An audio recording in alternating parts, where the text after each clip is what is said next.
काही माणसं काम करतात स्वतःसाठी नाही, समाजासाठी, मंदिरासाठी, माणसासाठी. आणि जेव्हा समाज त्यांना ओळखतो तेव्हा सत्कार होतो तो शब्दांनी नाही, मनापासून होतो.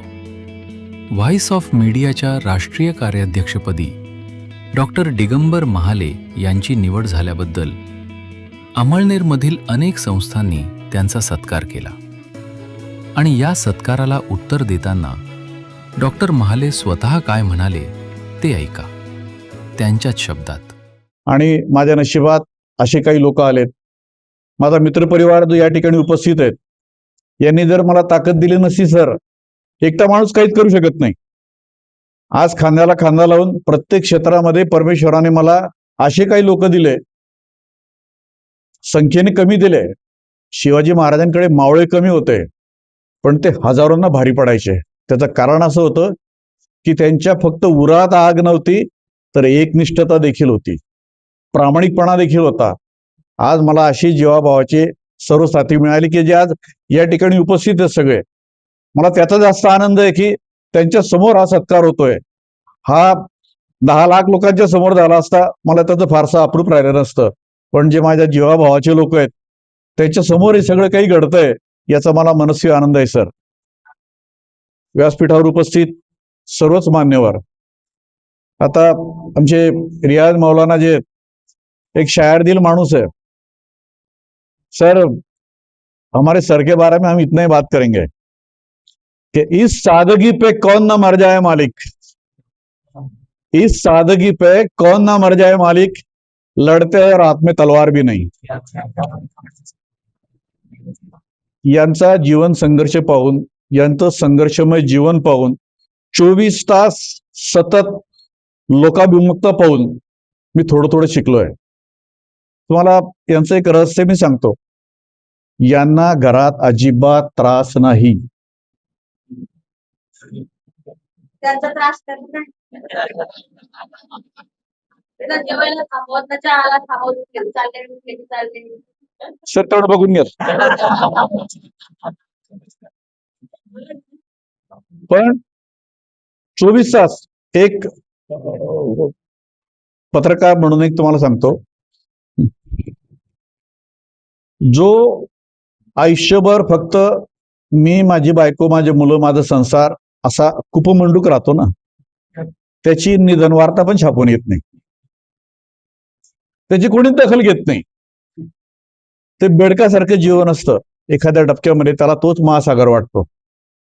परंतु जो लोकांसाठी जगतो, जो इतिहास घडवतो, जो आपण समाजाचं काहीतरी देणं लागतो या भावनेने काहीतरी धडपडतो, तो समाजासाठी एखादा दीपस्तंभ सारखा असतो आणि लोकांच्या मनामध्ये, हृदयामध्ये त्याच्या स्मृती कायम असतात आणि त्याची पुण्य त्याच्या येणाऱ्या पिढ्यांना सुद्धा फायदा करून जाते, त्याच्या येणाऱ्या पिढ्यांना सुद्धा ती मार्गदर्शक ठरते. या साहेब, आज सरांनी अमळनेरचा विषय काढला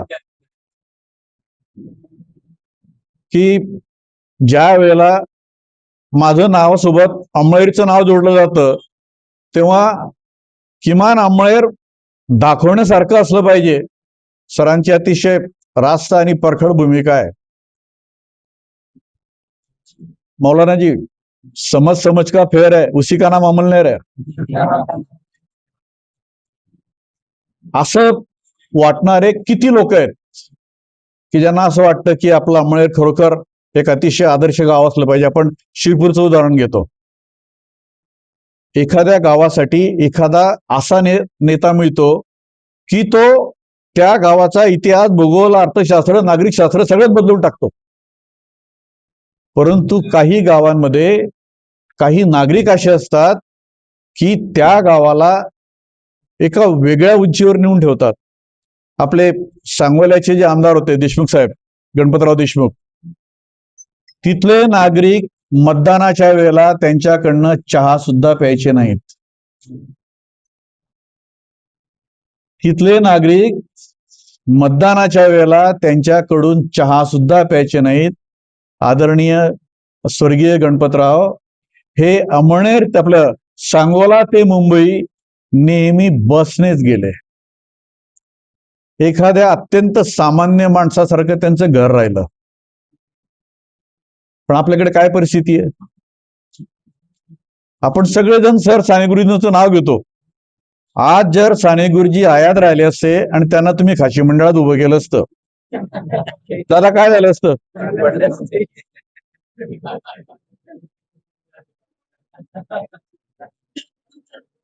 कोणाला तुम्ही द्यायचा मला तुम्ही सांग. आपल्या गल्लीत रस्ता तयार होतो, त्याचं लाईफ 3 महिने 6 महिने फिनिश. एकाला तरी असं वाटतं का की हा रस्ता आपल्या कष्टाच्या आपल्या घामाच्या पैशातून आपण जो कर भरलेला आहे, सरकारला जो पैसा दिलेला आहे त्या निधीतून हा आपल्या कष्टाच्या घामाच्या पैशातून होतोय.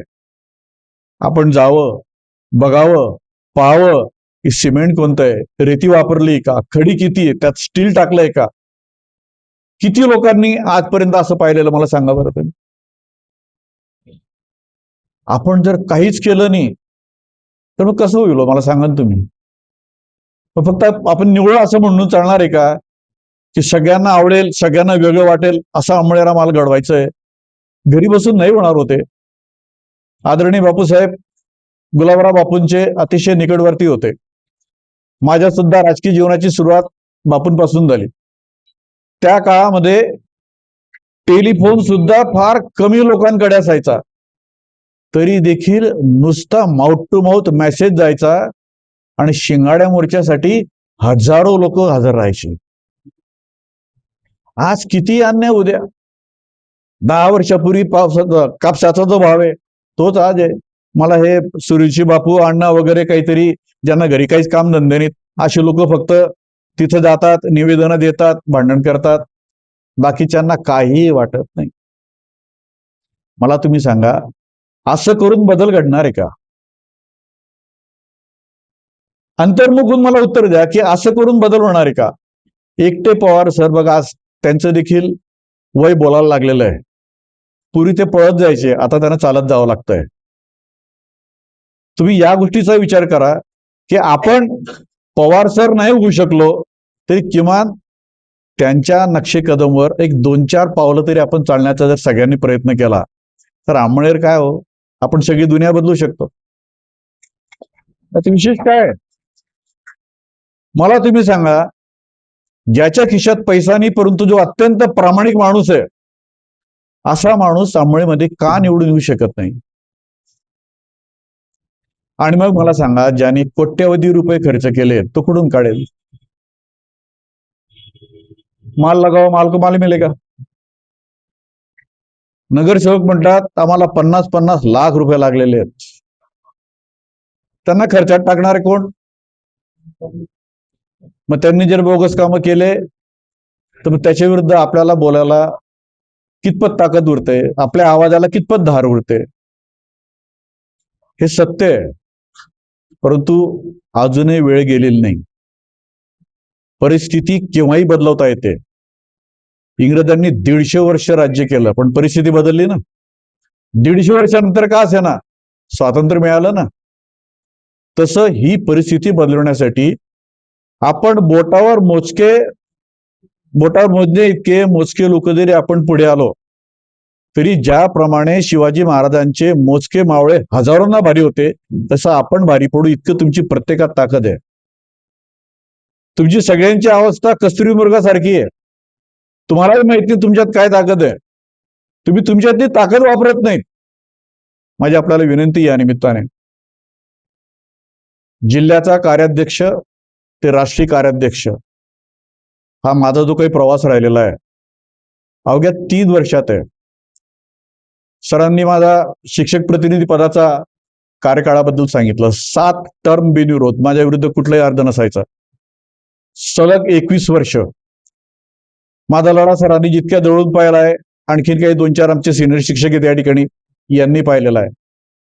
मॅनेजमेंट मधले सर्वजण माझे जीवाभावाचे मित्र होते, परंतु जेव्हा सिद्धांत, नीती, कायदा, माणुसकी आणि कर्मचाऱ्यांच्या हक्काची बाब यायची त्यावेळेला मी त्यांच्याशी अक्षरशः एखाद्या कट्टर विरोधकाप्रमाणे लढायचो. मध्यंतरी जात या विषयावर थोडासा वापर झाला की ज्याच्या मनगटात आणि मस्तकात ताकद नसते तो जातीचा एक तर ढाल म्हणून वापर करतो किंवा तलवार म्हणून वापर करतो. मला कधीच मिळलं नाही. कितीतरी क्षेत्रांमध्ये मी काम करतो. मी शिक्षक प्रतिनिधी असताना असे सुद्धा प्रयत्न झाले, पण एकही प्रयत्न सक्सेस झाला नाही. सगळ्यांनी माझ्यावर जीवापाड प्रेम केलं. आज माझ्यासोबत जे सगळे आहेत, तुम्ही बघा, सर्व समाजाचे लोक आहेत, सर्व धर्माचे लोक माझ्यासोबत आहेत. याच्यापेक्षा अजून काय पाहिजे? कोणीही मनामध्ये तो न्यूनगंड आणू नका. ज्याच्या मनगटात आणि मस्तकात ताकद आहे, ज्याच्यामध्ये मेरिट आहे, मेरिट डावललं जात नाही, जात नाही, जात नाही. थोडाफार संघर्ष होतो, थोडाफार त्रास होतो, मग तो कोणाला झाला नाही? हे जे महानुभाव या ठिकाणी आहेत, हे जे महापुरुष या ठिकाणी आहेत, यांनी कमी त्रास सहन केला का? आपण ते यांच्या पायाची धूळ पण नाही. पण तो त्रास सहन करताना त्यांनी जे मनोधैर्य दाखवलं, त्याच्यामुळे ते आज या ठिकाणी आहेत. आपलं मनोधैर्य खचलं की लोक आले अंगावर. अंगावर आले की शिंगावर घ्यायची ताकद ठेवा. हे जे म्हणतात की नमे सो बारी, काही ठिकाणी ठीक आहे अण्णासाहेब ते, परंतु सर्वच ठिकाणी तुम्ही नमत गेले ना तर लोक तुम्हाला कायमचं संपवून टाकतील. माणसाने कणखर देखील असलं पाहिजे. आज अशी वेळ आलेली आहे की तुम्हाला ठोशाला ठोशाने उत्तर द्यावं लागणार आहे. बापूसाहेबांनी आयराणी संमेलनाच्या वेळेला फक्त एक शब्द टाकला माझ्या आयुष्यामध्ये, त्यांनी आदेश करायचा आणि मी एका शब्दात हो म्हणायचं.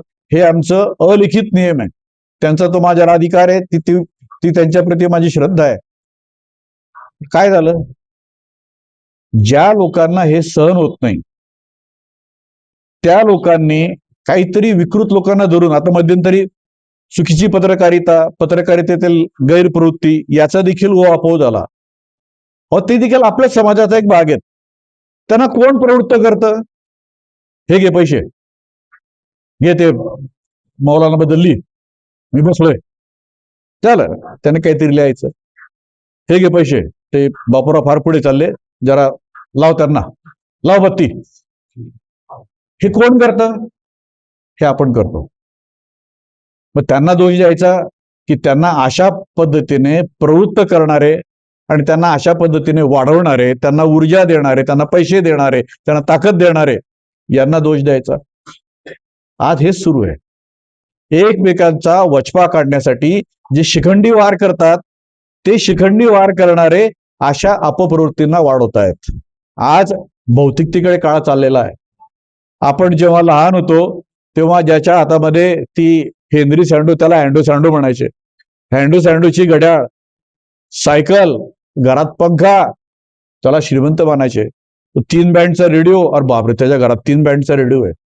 ही भौतिक सुखांची व्याख्या होती. कोणाकडे फ्रीज नसायचा, एसी तर प्रश्नच येत नाही. आज प्रत्येकाला पटकन श्रीमंत व्हायचंय. मग त्याच्यासाठी जो काही शॉर्टकट येईल त्या शॉर्टकटने जायचं आणि पैसे कमवायचे. पत्रकारितेत तेच होतंय, राजकारणात तेच होतंय. आणि पुन्हा एकदा सांगतो, त्या शॉर्टकटवाल्यांना मी 1% दोष देतो. त्यांना त्या मार्गावर जाण्यासाठी प्रवृत्त आपण करतो. 99% त्याच्यासाठी आपण दोषी आहोत. अजूनही पुन्हा मी एकदा सांगतो, वेळ गेलेली नाही. बापूसाहेब, जसं आता मी तुम्हाला म्हटलं की आपण महात्मा ज्योतिबा फुले यांच्या स्मृतीप्रित्यर्थ आपण व्याख्यानमाला आयोजित करत आहोत. ज्यांनी भारताला स्वातंत्र्य मिळवून दिलं, तेव्हापासून तर कारगिल युद्धापर्यंत असे अनेक स्वातंत्र्य सैनिक आहेत की ज्यांनी आपल्या घरावर तुळशीपत्र ठेवून, त्या काळात आतोनात छळ सहन करून, काळ्या पाण्याच्या शिक्षा भोगून, स्वतःचा सगळा संसार उद्ध्वस्त करून ज्यांनी आपल्या देशाला स्वातंत्र्य मिळवून दिलं. मला तुम्ही सांगा, त्यांच्यापैकी किती लोकांची नावं, किती हुतात्म्यांची नावं आजच्या पिढीला माहिती आहेत? मग त्यांचा हुतात्म्य वाया गेलं का? आजची पिढी शिकते काय नेमकं? त्यांच्या समोर जर चांगले आदर्श आणायचे असतील तर त्या पिढीला त्या सगळ्या महामानवांचं, त्या सगळ्या हुतात्म्यांचं चारित्र्य आठवलं पाहिजे. त्यांनी ते चारित्र्य शिकलं पाहिजे. त्याच्यासाठी काहीतरी मिशन सुरू करा. आपण सर्वजण एकत्र येऊन, तुम्ही आता तरी तुमच्या वार्डात जे काम होईल, पाय घाला तिथं, बिलकुल बिनधास्त पाय घाला, तुम्हाला तो अधिकार आहे. बाळासाहेब ठाकरेंनी सांगितलंय, नगरसेवक हे नाव त्यांनी दिलेलं आहे. तुम्ही नगरसेवक आहात, नगरपालिकेचे मालक नाहीत. मालक जनता, जनार्दन. जनार्दन म्हणजे काय? साक्षात परमेश्वर. तुम्ही स्वतःची ताकद विसरतायत. तुम्ही स्वतःला ज्या वेळेला जनार्दन मानाल, प्रत्येक गोष्टीचा जाब विचाराल, त्यावेळेला सगळं काही नीट होईल. मग नीटची परीक्षा बी नीट होईल. तुम्ही जाब विचारत नाही ना, तुम्ही घाबरता कोणाला? भीती कोणाची बाळगता तुम्ही? होऊन काय होणार आहे? थोडस बापूसाहेबांकडनं जरा ते गुण म्हणा किंवा अवगुण म्हणा, पण घ्यायला हरकत नाही. माझी या निमित्ताने विनंती आपल्याला, की माझ्या या सगळ्या प्रवासामध्ये मला ज्यांनी प्रत्यक्ष अप्रत्यक्ष साथ दिली, मार्गदर्शन केलं, मला आशीर्वाद दिले, त्या सर्वांच्या मी आभार नाही मानणार, परंतु त्यांच्या मी कायम ऋणात राहील. आणि मला माहिती आहे की पद ही शोभेची नसतात, ती योगदानासाठी असतात, आपलं सर्वस्व अर्पण करण्यासाठी असतात.